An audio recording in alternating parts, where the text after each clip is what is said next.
საჭმლის მონელების ბიოქიმიურ საკითხებზე ვსაუბრობთ. Რა თქმა უნდა, ბიოქიმიას ვეხებით ძალიან ზედაპირულად, იმიტომ რომ ეს შესავალი კურსია და შესაბამისად არ გჭირდებათ. თუმცა, რაღაცა დოზით მაინც მოგვიწევს სხვადასხვა ტერმინების ხსენება. ცილები გვაინტერესებს ძირითადად, მაგრამ ბუნებრივია, რადგან მთლიან პროცესზე გვექნება საუბარი, ჩვენ ნახშირწყლების და ცხიმების ხსენებაც მოგვიწევს. საიდან იწყება საჭმლის მონელების პროცესი პირის ღრუდან, რა თქმა უნდა, და რა მოქმედებს პირის ღრუში მოხვედრილ საკვებზე, ნერწყვი მოქმედებს. ჯანმრთელი ადამიანის პირის ღრუში დღე-ღამის განმავლობაში 1400-1500 მილილიტრი ნერწყვი გამოიყოფა. მისი pH არის 6.7, ანუ ტუტე გარემო არის პირის ღრუში. და წყალზე მოდის 99 და 5% და 0.5% არის მშრალი ნაშთი. რა შეიცავს მშრალი ნაშთი? მშრალი ნაშთი შეიცავს ცილა მუცის, შეიცავს ფერმენტებს სწორედ, რომლებიც ასევე ცილოვანი ბუნების არიან. შეიძლება იყოს აქ მის შემადგენლობაში შარდოვანა, შეიძლება იყოს სხვადასხვა წამლის ნარჩენები, ან თუ მაგალითად ადამიანმა მიიღო ალკოჰოლი, ეთანოლი შეიძლება იყოს. შარდმჟავა შეიძლება შეგვხვდეს, შეიძლება აქ იყოს ალბუმინები და გლობულინები, შეიძლება იმუნოგლობულინიც იყოს მის შემადგენლობაში. ეს ორგანულიდან და არაორგანულიდან სხვადასხვა ანიონები და კათიონები. ეხლა ფერმენტებს რაც შეეხება, ფერმენტები გვხვდება სამი სახის ფერმენტი ნერწყვში, ეს არის ალფა ამილაზა, ეს არის მალტაზა და ეს არის ლიპაზა. აქედან ამილაზა და მალტაზა არის ნახშირწყლებზე მოქმედი ფერმენტები, ანუ ამილაზა მოქმედებს სახამებელზე და გლიკოგენზე და მალტაზა მოქმედებს დისაქარიდ მალტოზაზე. რაც შეეხება ლიპაზას, ის რა თქმა უნდა მოქმედებს ლიპიდებზე, ძირითადად ტრიაცილგლიცეროლებზე და ის გამომუშავდება ენის დორსალურ მხარეს არსებული ჯირკვლების მიერ. შესაბამისად მას უწოდებენ ენის ლიპაზას.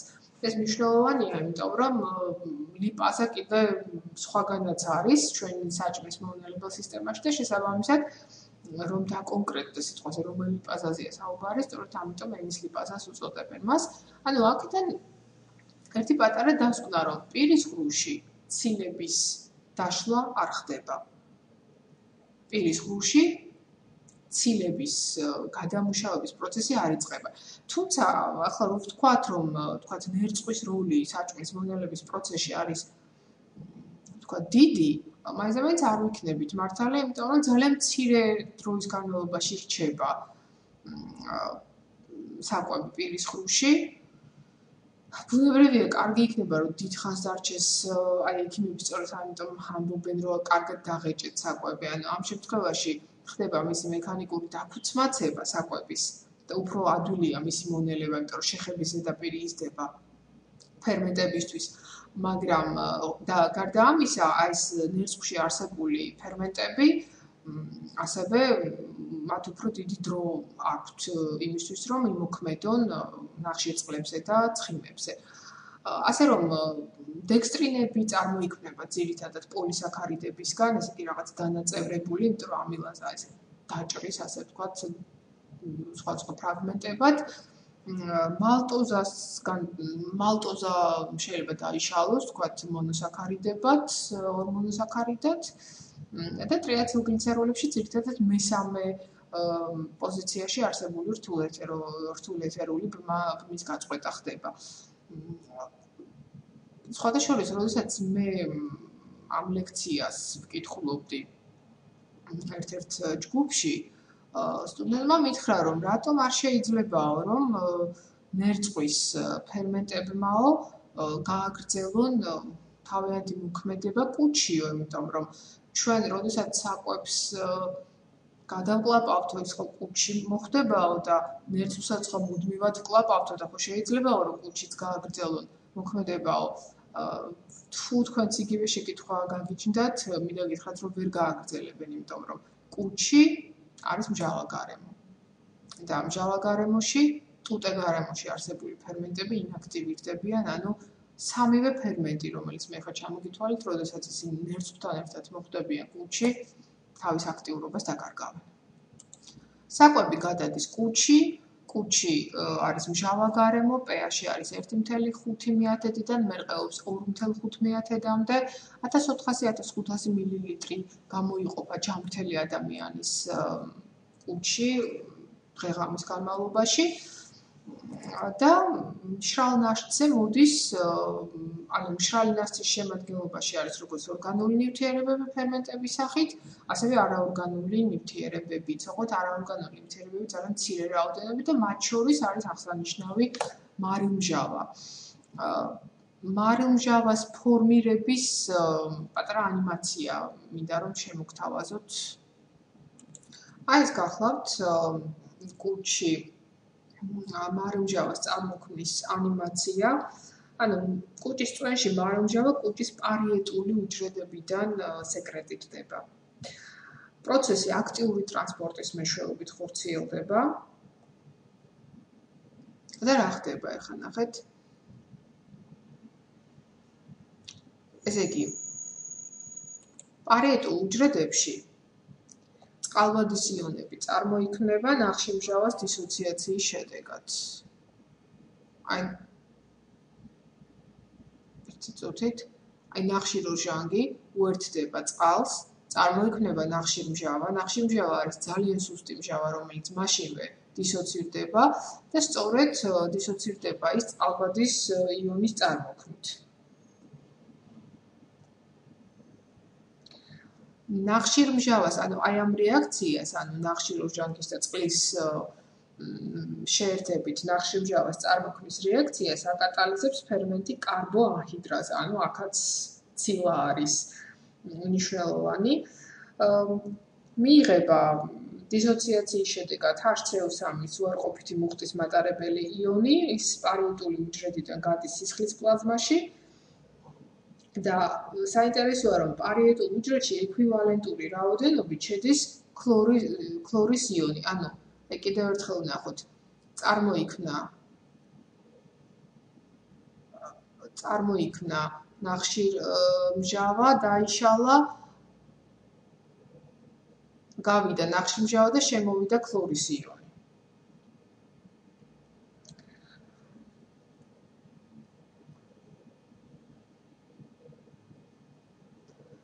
ქლორის იონი გადის კუჭის სანათურში.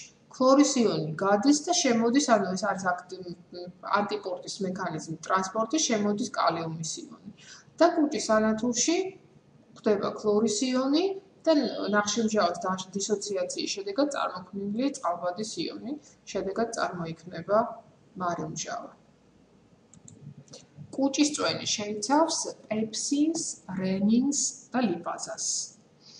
ანუ აი სამი ფერმენტი გახლავთ. მნიშვნელოვანია კუჭის ლიპაზა. კუჭის ლიპაზა ფაქტიურად არის არააქტიურ მდგომარეობაში. ის მოქმედებს ემულსირებულ ცხიმებზე ძირითადად და მისი ოპტიმალური აქტიურობისთვის ოპტიმალური pH-ი არის 5-დან 7-მდე. 5-დან 7-მდე და ბუნებრივია რომ კუჭის წვენში სადაც არის pH-ი 1.5-დან 2.5-მდე კუჭის ლიპაზა ვერ იქნება აქტიური, სამაგიეროდ ის არის აქტიური ჩვილ ბავშვებში, სადაც pH-ი უფრო მაღალი არის და შესაბამისად ის მოქმედებს სწორედ დედის რძეში შემავალ ემულსირებულ ცხიმებზე. თუმცა ვერ ვიტყვით რომ კუჭში ცხიმი საერთოდ არ იშლება, რაღაცა რაოდენობა პირის ხრუდან მოხვედრილი ტრიაცილგლიცერულების მაინც იშლება და ეს ხდება ენის ლიპაზას წყალობით. ახლა თქვენ შემახსენებთ რომ შენ წეღან თქვიო რომ არ არიან აქტიური პირის ღრუს ან ნერწყვში შემავალი ფერმენტებიო. ეს არ ეხება ენის ლიპაზას, იმიტომ რომ ის ოდნავ ძალიან მცირე რაოდენობით მაინც არის აქტიური, რადგან მისი ესე იგი ოპტიმალური pH-ი არის 2-დან 7-მდე. და რა თქმა უნდა, ისეთი აქტიური ვერ არის, როგორც ვთქვათ, პირის ღრუში, მაგრამ ძალიან მცირე რაოდენობას ტრიაცილგლიცეროლებს მაინც შლის. სამაგიეროდ კარგად იშლება კუჭში ცილები, ანუ ფაქტიურად ცილა დაშლას იწყებს კუჭში. ცილებზე პირველ რიგში მოქმედებს მარილმჟავა და იწვევს მათ დენატურაციას და ფაქტიურად ის ამზადებს მათ იმისთვის, რომ ფერმენტებმა უფრო კარგად იმოქმედონ ცილებზე. ფერმენტი, რომელიც მოქმედებს ცილაზე, ეს არის პეპსინი, თუმცა უნდა აღინიშნოს, რომ პეპსინი კუჭის წვენში გვხვდება არააქტიური პეპსინოგენის სახით და მისი გააქტიურებისთვის აუცილებელი არის წყალბადის იონები, რომელიც მარილმჟავას დისოციაციის შედეგად წარმოიქმნება და ახასიათებს პეპსის ეგრეთ წოდებული აუტოკატალიზი, ანუ ერთი მოლეკულა როგორც კი გააქტიურდება, ის უკვე თავის თავს თვითონ ააქტიურებს, ანუ შემდეგ მოლეკულებს თვითონ ააქტიურებს და ხდება მისი მოქმედებით ცილების დაშლის პროცესის დაწყება. ანუ აქტიურ პეპსინს გულისხმობ. თუმცა ის მთლიან ცილაზე ვერ მოქმედებს, იმიტომ რომ ის წყლეთს, ანუ ხლეჯს იმ პეპტიდურ ბმას ამინომჟავებს შორის, რომელიც არის არომატულ ამინომჟავებს შორის წარმოქმნილი. ეს რაღაცა ფრაგმენტებად ხდება ცილის დახლეჩვა, ასე ვთქვათ. შემდეგი რაც არის კიდევ კუჭის წვენში, ეს არის რენინი, თუმცა ისიც არ არის აქტიური, იმიტომ რომ მისი მოქმედებისთვის აუცილებელი pH ეს არის 4, კალციუმის იონებით აქტიურდება და იწვევს რძის რძეში შემავალი ცილა კაზეინის გარდაქმნას პარაკაზეინად, ანუ ახაჭოვებას რძის. ჩვილ ბავშვებში ის აქტიური არის და სწორედ ეხმარება ბავშვს დედის რძის რძეში შემავალი ცილა კაზეინის გადამუშავებაში.